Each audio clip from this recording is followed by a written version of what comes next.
8 décadas, milhares de vidas transformadas, uma única causa, o Evangelho de Cristo.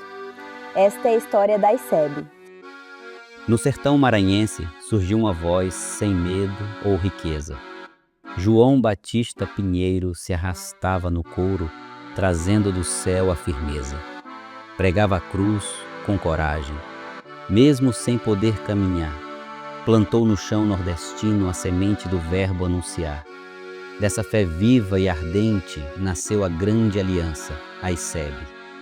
Fruto de lutas e da mais pura esperança. O Evangelho é seu alicerce, Cristo sua direção, um legado que atravessa gerações em missão.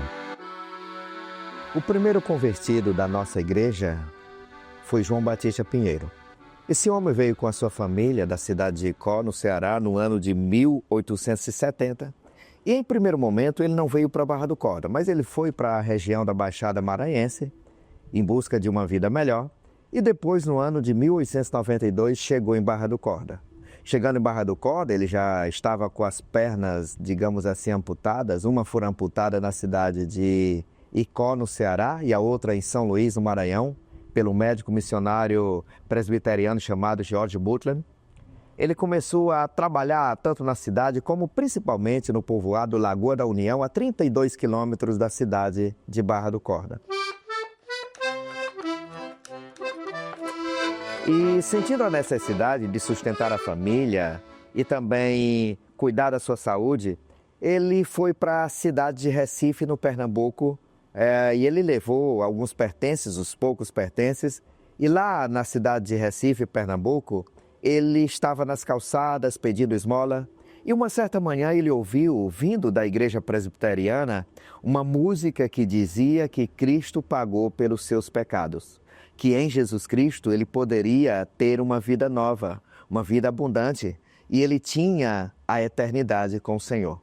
Se arrastando pela calçada, ele entrou no templo, foi bem recebido, e ali ele ouviu pela primeira vez a mensagem do Evangelho da Graça de Cristo.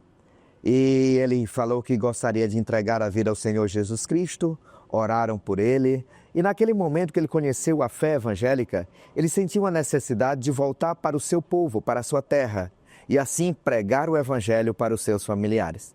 Ele volta então para a sua terra no ano seguinte, no ano de 1893, e ele não tinha o desejo de fundar uma igreja, uma denominação. João Batista era simples, não era um obreiro, ele queria apenas pregar o Evangelho para os seus familiares para que eles conhecessem a fé evangélica. E chegando aqui, ele aprendeu em Recife alguns cânticos, alguns versículos, alguns textos bíblicos. Ele começou a pregar o Evangelho para os seus familiares. E boa parte deles abraçam a fé evangélica e assim nasce a Igreja Cristã Evangélica, que mais tarde torna-se a Aliança das Igrejas Cristãs Evangélicas do Brasil. Foi Jesus quem chamou João Batista Pinheiro. Não foi apenas um desejo humano ou um projeto terreno. Foi o próprio Senhor quem plantou esse sonho no coração de um homem simples e ousado. E dessa obediência nasceu uma obra que não pertence a homens, mas pertence a Cristo. Uma fé viva que rompeu fronteiras, atravessou gerações e transformou comunidades inteiras. O que começou pequeno, hoje se tornou um movimento cheio de vida, esperança e propósito.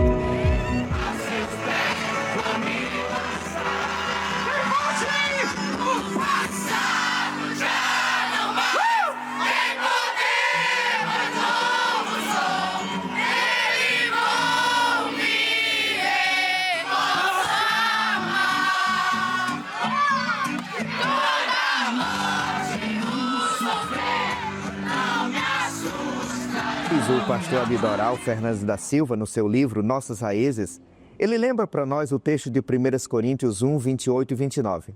Deus escolheu as coisas loucas do mundo para envergonhar os sábios e escolheu as coisas fracas do mundo para envergonhar as fortes.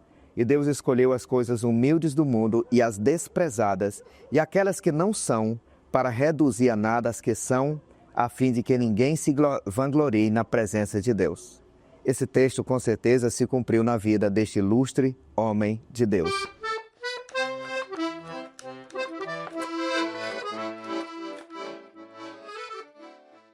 João Batista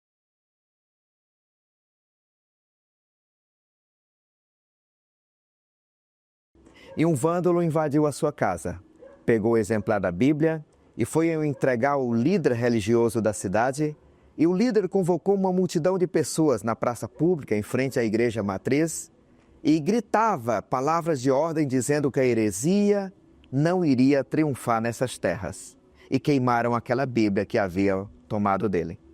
Tentaram matar João Batista. Certa vez um homem a cavalo atropelou e passava várias vezes tentando machucá-lo com as patas do cavalo, e avisaram o juiz de direito que mandou recolhê-lo para a sua casa, e este juiz cuidou dos seus ferimentos, deu banho nele e quando ele estava melhor devolveu à sua família. Certa vez também pela rua da cidade ele passava e muitas pessoas gritaram que aquele era o protestante e começaram a apedrejá-lo. E também Deus o poupou e os seus familiares o recolheram para a sua casa e cuidaram dos seus ferimentos. Então João Batista foi esse homem que muito sofreu, foi muito perseguido, mas um homem que tinha uma fé inabalável no Senhor Jesus Cristo, e esta fé o sustentou. Este homem, ele faleceu lá num lugar muito humilde. Quando ele estava já idoso, ele estava já cego, e ele faleceu no ano de 1916, no dia 18 de março. Mas antes disso, nós temos uma história bem surpreendente, uma história de que este homem orava, que ele buscava em Deus a direção e pedia que Deus enviasse um cooperador para o substituir na pregação do Evangelho.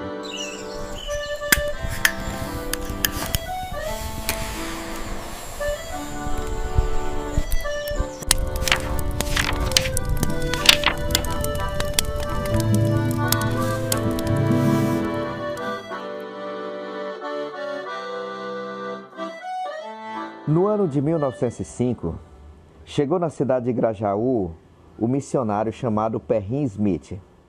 Ele chegou solteiro, vindo do Canadá. Ele era um missionário independente. Apenas ele ouviu falar que o Nordeste brasileiro ainda não havia sido evangelizado. Tinha muitas pessoas que moravam no Nordeste já naquela época, e ele, por providência de Deus, por direção do Senhor, ele chegou na cidade de Grajaú. Chegando em Grajaú, ele começou a pregar o Evangelho, e lá nas ruas de Grajaú, ele instalava o seu órgão e começava a tocar e cantar músicas em inglês, claro, músicas evangélicas, hinos evangélicos. E assim as pessoas passavam, ouviam, e ele tinha a oportunidade de já ir assim aprendendo o português e trocando umas palavras com aquelas pessoas.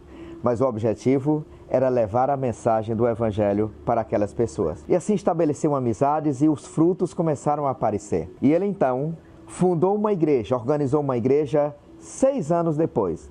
No ano de 1911, ele estabelece essa igreja. Depois que ele funda essa igreja, ele já estava casado também com a brasileira lá de Grajaú, chamada Ana Tavares.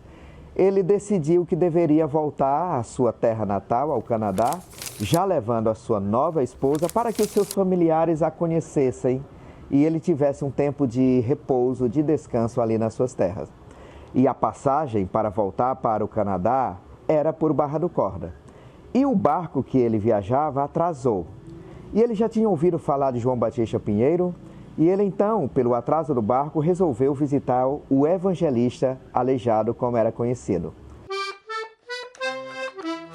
Quando ele chegou na casa de João Batista, conversou, se apresentou, e João Batista pegou nas mãos dele, já estava tão debilitado, a doença já havia tomado de conta do seu rosto, já havia deformado totalmente o seu rosto, e João Batista pegou na sua mão e falou: você é a resposta de Deus para as nossas orações.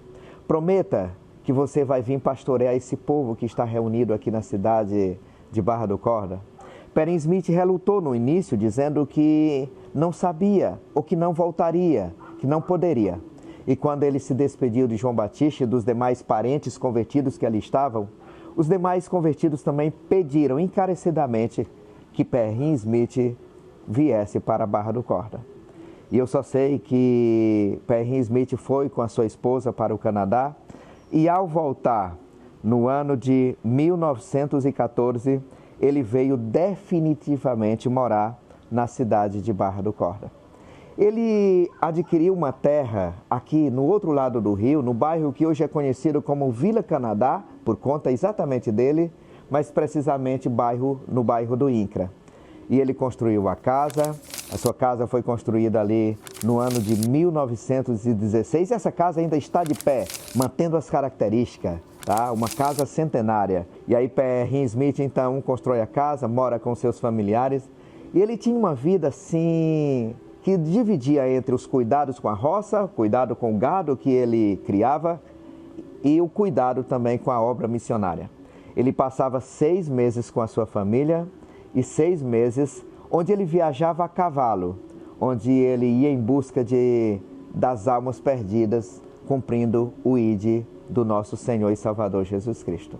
Nós temos algumas curiosidades bem interessantes. Ele pagava os seus funcionários, ele tinha os seus trabalhadores para cuidar da lavoura, da fazenda. E uma certa vez, um dos seus funcionários se acidentou. O machado acabou quase decepando o seu pé. E ele esconde aquele funcionário na sua casa, com medo das autoridades, porque os missionários, os evangélicos eram perseguidos naquela época.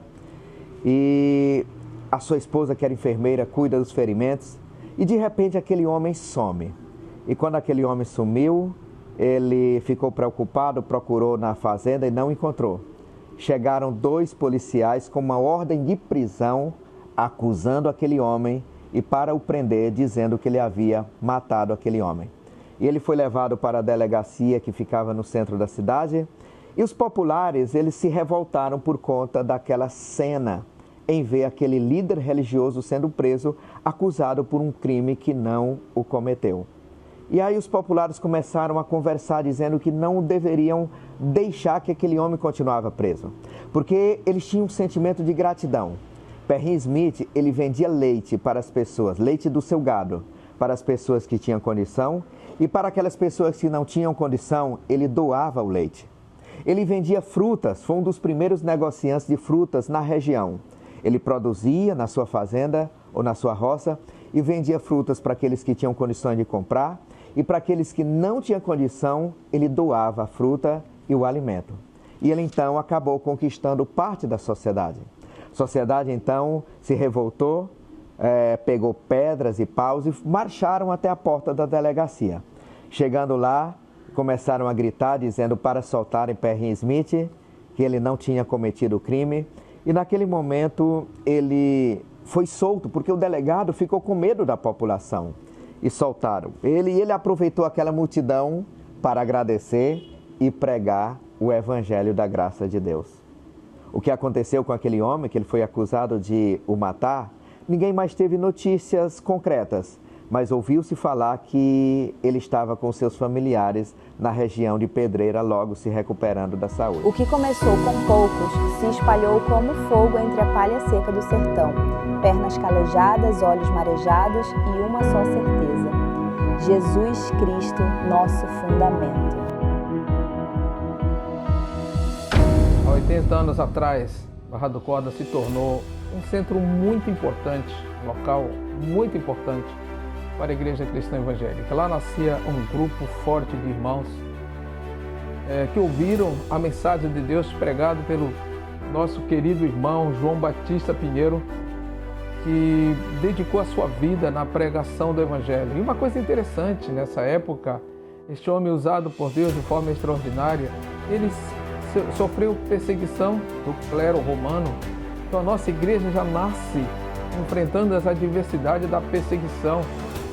Mas cada vez que essa igreja era perseguida, cada vez que aquele grupo de irmãos eram perseguidos, o Senhor acrescentava que iam sendo salvos, né? Outros se uniam, se juntavam, iam assim ouvindo a palavra, iam sendo salvos e saíram também proclamando a palavra de Deus. Há um relato histórico que é interessante, que algumas pessoas que moravam na zona rural, 30 quilômetros longe da cidade, vieram para a cidade também para ouvir o Evangelho, para se juntar com o grupo, porque esse era o plano de Deus lá atrás, no nascimento da Aliança das Igrejas Cristãs Evangélicas do Brasil. Começamos aqui, nessa terra maravilhosa, Barra do Corda, e daqui para o mundo, proclamando a palavra do Senhor. Somos fruto de um trabalho dedicado, João Batista Pinheiro e de tantos outros missionários que vieram dos seus países e se juntaram aqui nesse estado do Maranhão, e daqui saíram pregando o Evangelho para o estado do Pará, do Piauí, e foram avançando no território brasileiro.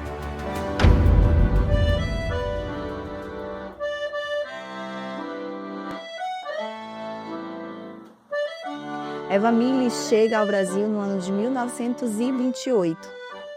E ao chegar no Brasil, ela veio para o Nordeste, para São Luís, aqui se casou, desceu um pouco mais, foi para a cidade de Imperatriz. Lá ajudou na fundação da Igreja Cristã Evangélica em Imperatriz, mas o seu grande amor, o seu grande legado estava no processo na educação. E ela, dali, no ano de 1933, ela fundou a escola na cidade de Balsas, que depois essa escola foi transferida para a cidade de Colinas. E Eva Milles, então, no período em que ficou aqui no Brasil, sempre teve uma preocupação com educar os jovens, educar as crianças, principalmente os jovens e adultos, para que esses também pudessem ser proclamadores do Evangelho. Ela sempre teve o objetivo de instruir essas pessoas que na época eram analfabetas, que pudessem aprender a ler, para que também pudessem conhecer a palavra de Deus e ser um transmissor do Evangelho da graça de Cristo. Mas no ano de 1952, Eva Milles, convidada pelos missionários que haviam já fundado o Instituto Bíblico, e que agora esse Instituto Bíblico estava partindo para a cidade de São Luís para continuar na formação de obreiros, Eva Milles, então, é convidada com já sua filha, Davina, para fazer parte, para fundar o Instituto Regional Maranata, que hoje é o que nós conhecemos aqui em nossa cidade, Barra do Corda, como a Escola Maranata. E Eva Milles, então, com esse empenho, com essa dedicação, chegou à cidade de Barra do Corda, e aqui ela deu início ao Internato Maranata. Ela recebia crianças, adolescentes e jovens, com a grande preocupação que essas crianças, que esses jovens realmente conhecessem, estudassem, aprendessem aquilo que era importante, se tornassem alfabetizados, para que depois pudessem também ser futuros missionários, futuros pastores, futuros servos do Senhor, empenhados em instruir melhor as pessoas com a instrução bíblica. E Eva Milles, então, foi essa missionária, essa mulher corajosa que deixou seu país na Inglaterra e que veio para o Brasil e com muito amor, com muita dedicação, ajudou na fundação de muitas escolas, deixando um legado de amor, de fé, um legado onde é importante fazer com que as pessoas possam conhecer a Cristo, mas de forma correta, instruída, abnegada. E Eva Milles, depois, já com a saúde debilitada, volta para os Estados Unidos, e lá ela escreve, na sua biografia, o livro que ela intitulou Com 8:28. E esse livro, ela tinha como por esse título, por algumas razões, mas uma das principais era um versículo que se tornou base da vida dela, que é aquele versículo de Romanos 8:28, que diz: todas as coisas cooperam para o bem daqueles que amam a Deus. Mesmo diante de tantas dificuldades, mesmo diante de tantos percalços, de tantas situações adversas, Eva Milles cumpriu o seu propósito, cumpriu o seu objetivo como missionária, guerreira, chegando no interior, sendo uma desbravadora nesse processo educacional e mostrando o seu amor, o seu legado pela educação, principalmente pela uma educação cristã, porque ela se preocupava em formar jovens, crianças, jovens e adolescentes na formação básica, mas principalmente na formação cristã, no caráter cristão, na instrução bíblica dessas pessoas. Essa é uma das grandes histórias que nós conhecemos na ICEB, de uma das grandes mulheres também que fizeram parte da nossa história e que nos ensina o amor pela educação e o amor por Cristo. Uma coisa importante, quando passamos a analisar a própria cidade em si, a própria cultura em si, posso imaginar há 80 anos atrás, ou 132 anos atrás, quando os missionários chegaram em Barra do Corda, por mais que eles enfrentaram a dificuldade da cultura brasileira, mas também eles influenciaram a cultura brasileira, influenciaram a cultura de Barra do Corda. Interessante você andar na cidade e ver Vila Canadá, uma influência da vida de Perrin Smith, ou Sítio dos Ingleses. Então a presença deles em Barra do Corda, dos missionários, não somente na pregação do Evangelho, mas na vida social foi impactante. Até hoje são lembrados, né, pela influência que eles tiveram, as marcas que eles deixaram ali na cidade de aqui na cidade de Barra do Corda, né? Então isso é muito importante também lembrarmos que como missionários nós não só pregamos o Evangelho, a nossa presença missionária traz também mudanças sociais. E isso Barra do Corda até hoje ela reflete as mudanças sociais, costumes e influências deixados pelos missionários que por aqui passaram.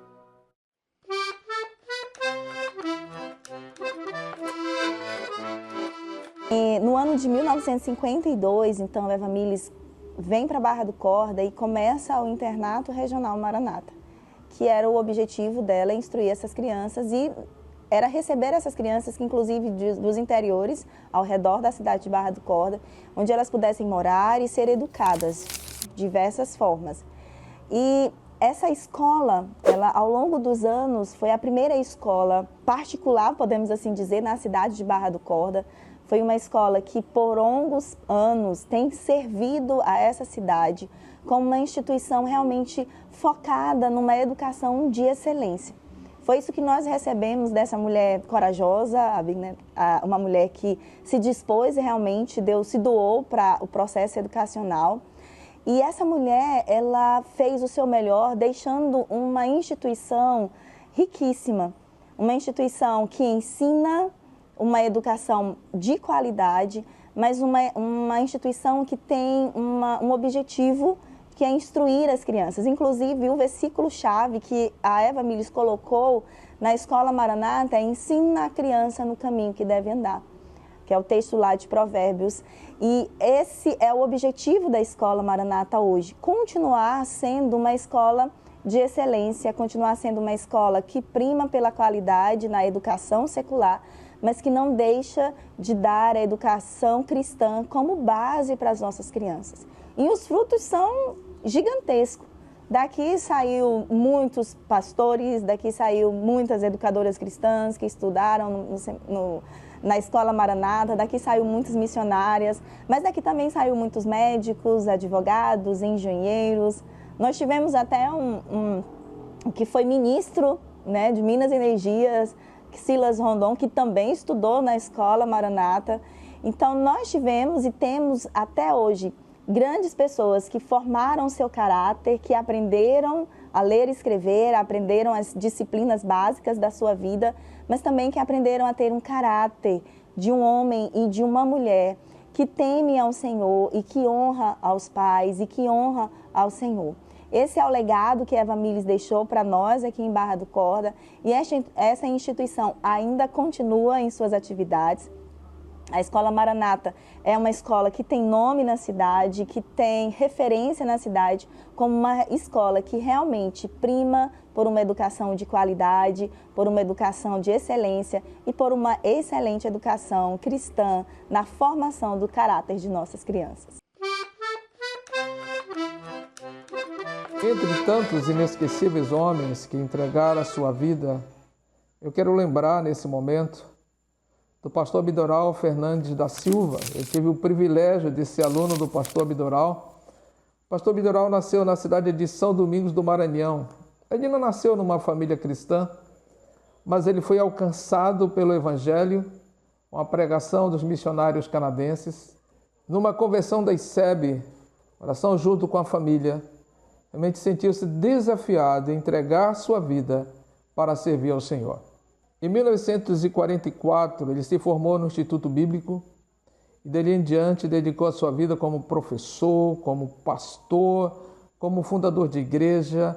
Pastor Abidoral teve o privilégio de trabalhar pastoreando a igreja aqui em Barra do Corda, hoje onde celebramos, 80 anos da Aliança das Igrejas Cristãs Evangélicas. Aqui fundou congregações. Em 47 ele casou com Dona Lídia Cavalcante, onde constituiu uma família dedicada ao Senhor. Pastor Bidoral, ele pastoreou a Igreja Cristã Evangélica de Barra do Corda e também abriu congregações. Em 57, ele assumiu a liderança do Instituto Bíblico, hoje Seminário Cristão Evangélico do Norte. Em 1960, pastor Bidoral Fernandes da Silva assumiu a presidência da Aliança das Igrejas Cristãs Evangélicas, onde trabalhou com dedicação, afinco, esmero. Ele amava tanto esse trabalho e procurou trazer a firmeza na palavra a esta denominação, onde ele dedicou a sua vida zelando pelo reino de Deus, pela obra que Deus confiou em suas mãos. Depois de décadas de serviço, no Ministério da Pregação da Palavra, o pastor Bidoral foi jubilado na Igreja Cristã Evangélica do Centro, em São Luís do Maranhão, onde serviu como pastor por muitos anos. Em 2015, aprove o Senhor chamar o seu servo. Depois de um trabalho incansável, ele cumpriu aqui o seu ministério. O Senhor chamou para junto de si. Creio que ele ouviu aquela maravilhosa palavra que todos nós ouviremos. Seja bem-vindo, servo bom e fiel. Hoje, com gratidão, nós reconhecemos todo o trabalho prestado por todos aqueles que por aqui passaram, que deram início na nossa ICEB. Queremos seguir os seus passos, seguir as suas marcas, para que a geração futura também tenha oportunidade de conhecer o verdadeiro Evangelho. Avante, vamos pregar a palavra de Deus, olhando sempre para aqueles em que tivemos oportunidade de aprender com eles, servirmos também ao Senhor com fidelidade, sempre defendendo e amando a nossa querida ICEB. Deus, pela sua graça, me concedeu o privilégio de dizer alguma coisa, fazer alguma coisa, eu estarei pronto a me submeter à nova diretoria, como me submeti à diretoria que passou. Agradecer a Deus também pelo privilégio de, nas minhas recordações, agora, com tanta gente, companheira, amiga, me dá a graça de revê-los novamente. E a minha recordação agora, deixou de existir nessa convenção e vai, a partir dessa convenção, continuar. Enfim, meus queridos, eu quero dizer da graça misericordiosa de Deus em me chamar para o ministério. Eu agradeço tanto. Sou jubilado com o pastor Beto. Estou aqui voluntariamente como ex-ofício e como representante da primeira igreja cristã evangélica, juntamente com meu querido companheiro, presidente da igreja, pastor Eduardo, e juntamente com o diácono Osiel, e juntamente com minha irmã Maria Antônia, pastor Alex, e assim a primeira igreja se sente aqui representada por esta comitiva. Meus queridos, eu gostaria de dar um abraço a todos. Não sei se estarei na próxima convenção. Primeiro, porque eu não sou obrigado a ir. O meu dever, ser pastor, e cessou quando fui jubilado. Outra coisa é que os anos vão passando. Embora eu tenha ainda uma mente assim conservada por Deus, com 87 anos, eu tenho saudade do meu Senhor Jesus. Eu irei, enquanto estava sentando a mesa, graças a Deus, se Ele me chamar, eu estarei numa convenção celestial. Não para tratar de negócios, mas para tratar de servir em adoração ao meu Senhor Ó meu Deus e Pai, ao Espírito Santo, adorando eternamente e usufruindo da presença eterna do Deus em quem creio. E aos meus queridos obreiros, jovens, eu agradeço por eles. Pensam diferente de mim. Talvez tenha uma teologia um pouco mais aguçada do que a minha, mas eu os amo. Qualquer que seja a diferença teológica, eu estou unido a vocês em Cristo Jesus. Ao meu querido neto Dom Paulo, à minha querida Nora Neta na frente, aos meus bisnetos, que tive o privilégio de conviver com eles nesses dias, a todos vocês que me abraçaram. Quero dizer que a minha mente vai ser usada para a oração por todos vocês, porque Deus, na sua graça, tem me concedido o privilégio de ter mais de 1.500 nomes daqueles a quem eu servi por 16 anos. A nossa aliança de igrejas, as igrejas, campos missionários, congregações, tudo seja para a glória de Deus, a honra, o louvor e a glória e a saudade que eu tinha, agora vai ser renovada a partir desta convenção. A recordação que eu tinha de vocês, a partir desta convenção, eu vou senti-la aí. Portanto, meus amados irmãos, sede firmes e constantes, sempre abundantes na obra do Senhor, sabendo que no Senhor o vosso trabalho não é mão. Vocês obreiros, vocês membros de igrejas, vocês liderança das igrejas, da aliança destas igrejas, dá um abraço desde em que eu a servi. E agora vocês estão em boas mãos.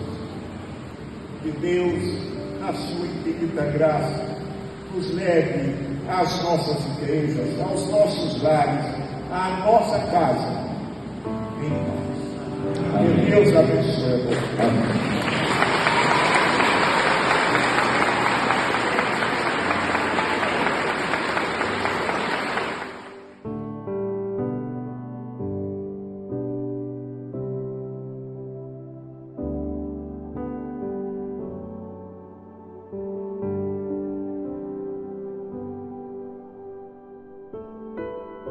É muito importante preservar a nossa história, contar a nossa história para a geração vindoura, porque tem um testemunho muito bonito e ao mesmo tempo uma inspiração para nós que somos a geração posterior daqueles que foram os pioneiros, que pegamos e recebemos o legado.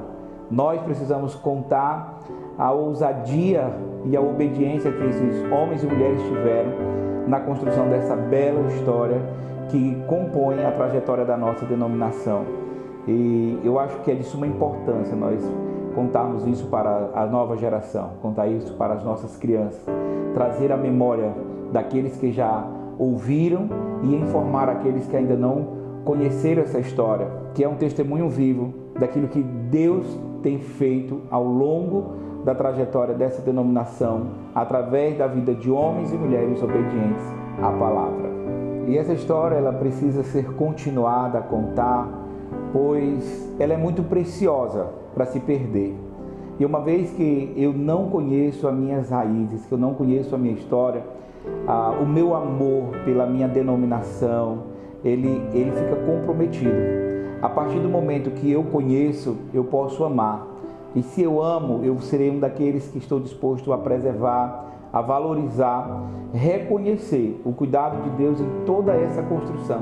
Então eu acho de suma importância nós contarmos essa história, nós temos a literatura, nós levarmos essa história desse testemunho vivo para as nossas crianças, para que elas também cresçam como boas crianças aicebianas, conhecendo a sua história, conhecendo a sua raiz, como eles conhecem a história das suas famílias. É muito importante. Afinal de contas, nós não somos apenas uma denominação. nós somos uma família, nós temos uma história que mostra a legitimidade de como nasce uma denominação sem divisão, sem briga, sem nada que venha envergonhar o Evangelho, mas fruto da obediência, fruto da dedicação, fruto de um compromisso e fidelidade. Então, isso é muito importante, nós repassarmos essa história para as nossas crianças, nós contarmos essa história para a vindoura geração, pois assim nós vamos preservar vivo a história de um testemunho aonde aqueles que nos antecederam vivenciaram por fruto da sua obediência. Então é muito importante contarmos essa história para a próxima geração. E podemos ver muito claramente a tua graça, a tua soberania, a tua providência. E hoje, meu Pai, nós estamos aqui com o objetivo principal, que é adorar o teu nome, exaltar o teu nome, e que o Senhor nos conduza com essa convicção, que a única pessoa digna de toda a honra e toda a glória, neste momento e em toda a história, é o Senhor, é o nosso Senhor e Salvador Jesus Cristo. A honra e a glória sejam dadas somente ao Senhor. Amém.